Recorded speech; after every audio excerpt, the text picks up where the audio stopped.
Est-ce que vous préférez gagner votre vie ou gagner une fortune? C'est une question importante à se poser quand on est entrepreneur et c'est le sujet de la vidéo d'aujourd'hui. Et aujourd'hui, j'aimerais vous reparler d'un livre que j'ai déjà mentionné, qui est selon moi un des livres essentiels que tout entrepreneur doit avoir lu. Il existe en français, mon exemplaire est en anglais, mais il s'agit du livre de T. Harv Eker, Les secrets de l'esprit millionnaire. Et aujourd'hui, j'aimerais vous parler du conseil de la méthode numéro 11 parmi les méthodes qui sont expliquées dans le livre, qui explique les différences entre la façon dont pensent les gens riches et la façon dont pensent les gens pauvres. Et par riche, j'entends riche d'esprit, d'accord? Parce que cette richesse mentale va forcément créer ensuite une abondance financière. Il se peut tout à fait que vous soyez riche dans votre esprit et temporairement fauché, mais l'argent finit par venir. Alors qu'il se peut aussi qu'on soit très temporairement pauvre d'esprit et qu'on ait de l'argent, mais cet argent, on s'en retrouve débarrassé très rapidement. Si vous êtes déjà arrivé d'avoir une arrivée soudaine de grosses sommes d'argent et que cet argent vous soit filé entre les doigts très vite, eh bien c'est sûrement que vous êtes de cette deuxième catégorie et que vous avez peut-être besoin d'apprendre à fonctionner différemment par rapport à l'argent. Et ce livre, Les secrets de l'esprit millionnaire, explique comment faire.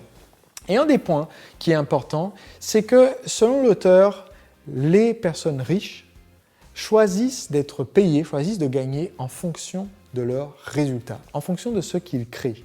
Et les personnes pauvres, et je vais considérer ici que ce qu'on appelle la classe moyenne, sont les personnes qu'on peut considérer comme pauvres, parce que si vous devez tout le temps regarder quel est le prix de ce que vous achetez, quel est le tarif de chaque repas que vous avez au restaurant, pour le moment, vous n'êtes pas dans la catégorie riche. Vous pouvez vous considérer dans la catégorie riche quand vous pouvez aller au restaurant et manger ce que vous avez envie de manger, au lieu de regarder la colonne de droite et dire « je vais choisir le plat qui coûte 7,95 € et regarder et dire « ah, ben c'est le poulet, je vais prendre le poulet s'il vous plaît ». D'ailleurs, Harv Eker dans son livre explique que vous savez que vous êtes pauvre si au restaurant vous mangez très souvent du poulet, parce que c'est ce qui est le moins cher.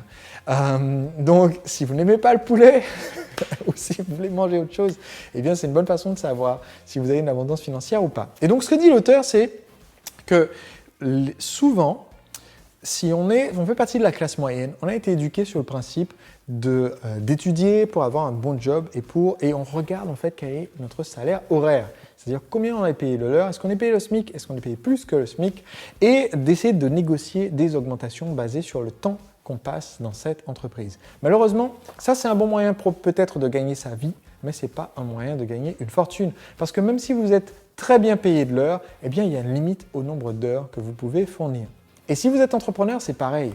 Tant que vous vendez votre temps, tant que vous facturez votre service, votre prestation à l'heure, si je prends par exemple un coach sportif qui facture l'heure de coaching sportif, eh bien selon la ville où vous êtes et selon votre capacité en tant que marketeur de votre service, vous allez peut-être vendre 30 € de l'heure, 60 € de l'heure. Si vous êtes à Paris, vous allez peut-être réussir à décrocher du 100 € de l'heure ou 150 peut-être même de votre heure de coaching sportif, mais vous êtes encore payé à l'heure et donc il y a un plafond sur votre revenu.